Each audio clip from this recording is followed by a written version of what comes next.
On tap, little Sumpin Sumpin Ale. Hi, I'm James Knott, and this is your Better Beer Authority. Today, I'm talking about a little something, something, you know what I'm saying?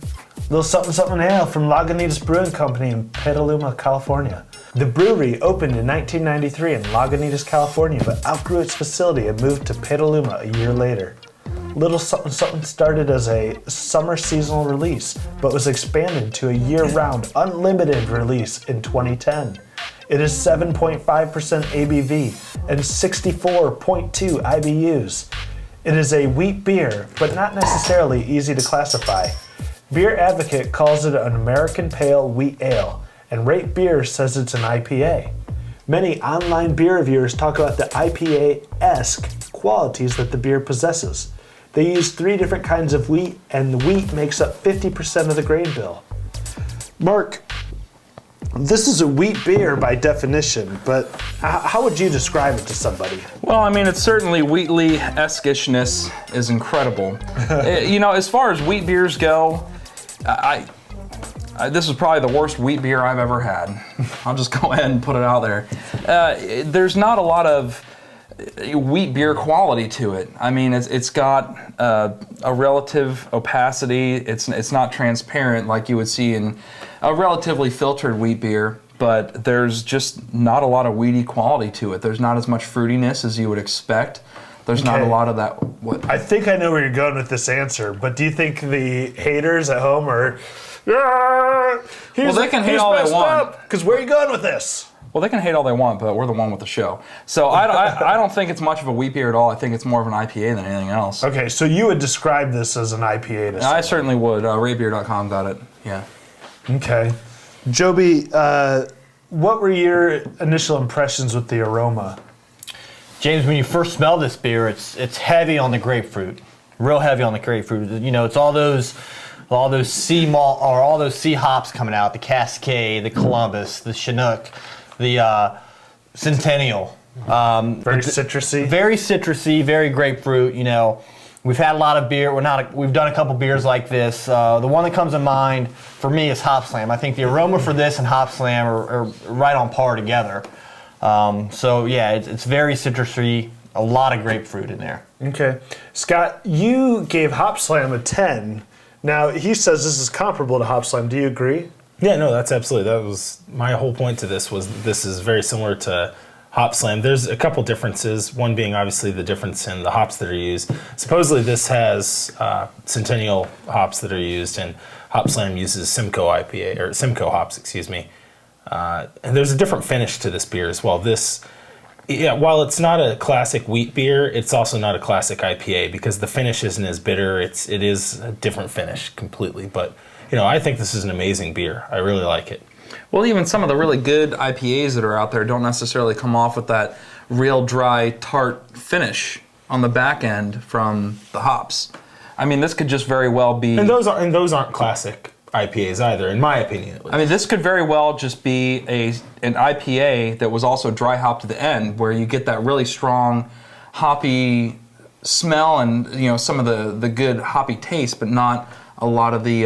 That's what you get from dry hopping, right? You don't get a lot of that bitter, I don't know, pininess to it. Well, dry hopping's all in the aroma. You know, dry hopping's for aroma. Right. Yeah. When you get that high aroma, it's all dry hopped at the end. Right, but I mean, like you said before, it does have a lot of grapefruit and some of the citrus quality to it, but there's not like a lot of that real punch in the tongue hoppiness that really comes through on a lot of other IPAs, and I guess that could be from the wheat beer aspect of it. Well, again, I'm not saying that it's not. I mean, it does taste and smell like an IPA, but it doesn't have the same finish as a classic IPA. And there are many IPAs out there. People, nowadays, I mean, I feel like IPAs are being redefined. All beers are being redefined, especially in the craft brewing section. I mean, you have so many beers that are just kind of taking on new flavors, new smells, new aromas, new ways of doing things, and you're seeing more cask conditioned ales now as well. So people are really opening up their minds to different beers. So I think that brewers are actually taking that into account, and it's really changing the way that everyone thinks about different beers. So I think, again, there's a huge redefinition of craft beers of all different sorts, and I think this is one that is kind of pushing the bounds as well. Well put. I like that. Amen, brother. I can't think of anything else to say. I mean, I think cheers is Better beer authority. Well, cheers. little something gets a. We never did give a rating. Now that your monologue's done, What is your rating, Mark? You know, I was kind of surprised when we actually sat and talked about it and really started digging deep on the beer. And I mean, this is a definite 9 for me. It really hits up there high because if you really look at all the aspects, the beer looks good, the beer smells good, the beer feels good, the beer tastes good. It was even cheap, you know. It wasn't the most expensive craft beer that was out there, so it was $8 or $9 for a 6-pack. So, I mean, it's kind of like a quintuple threat. So, yeah, definitely a 9. Lagunitas has a reputation for being affordable, so along with reputable. So, Joby, what kind of rating are you going to give this? I'm right on par with Mark there. I'm going with a 9 as well, James. Initially, when I smelled this, before I started even drinking, I was thinking, man, grapefruit. I'm not a real big grapefruit fan. Never really slice open a grapefruit and eat it myself. So I wasn't really expecting big things. But like Scott said, it's different from those other grapefruit smelling beers. The aftertaste doesn't stick with you very long. You get it right up front and then it's gone. You know, some of the IPAs, you know, I guess we're all calling this an IPA instead of a wheat beer, which I think we all agree. Some of the other IPAs stick with you forever, and that taste just lingers and lingers. This cuts off. It's got the great hop up front, and it cuts off.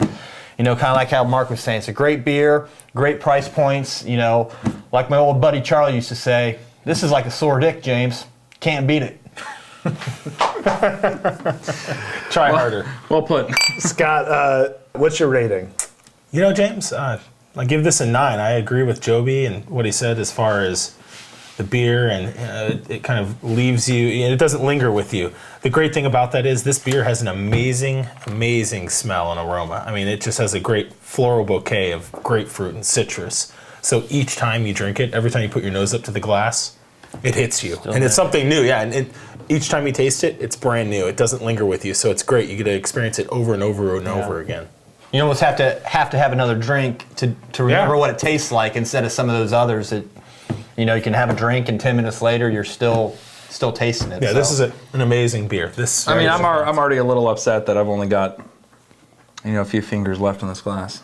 All right, little something gets a 9.0 on the BBA scale. I think that's our highest rating for 2011 so far. What's your favorite wheat beer? Do you think of this as a wheat beer or an IPA? Let us know in the comments section. Thanks for watching. I'm James Knott, and this is your Better Beer Authority. Better Beer Authority, Better Beer Authority, Better Beer Authority.